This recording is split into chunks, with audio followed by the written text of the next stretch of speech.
সাফল্যে ভরা বছরে নতুন মাইলফলক। বিশ্ব মঞ্চে বাংলাদেশের নতুন ইতিহাস গড়েছে।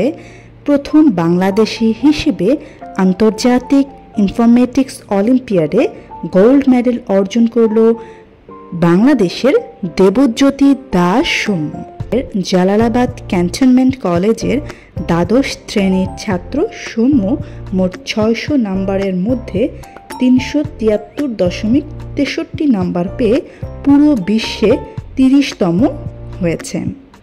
এর আগেও কিন্তু ২০২২ এবং ২৩ সালে সে ব্রোঞ্জ এবং রৌপ্য পদক অর্জন করে।